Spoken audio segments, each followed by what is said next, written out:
So now I'm going to take out the spindle now, but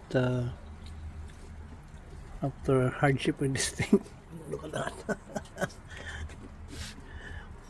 So this is the new nut, but we need to take this out as well, the whole thing. So I managed to take out this sensor. Be careful with that. So here we need to take out this. Okay, keep the bolt.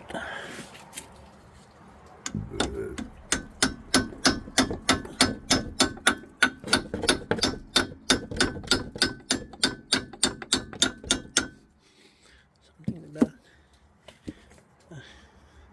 Need to put a little bit of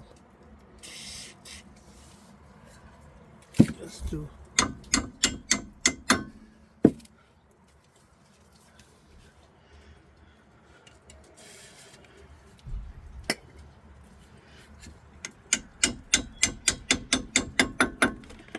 so there you go.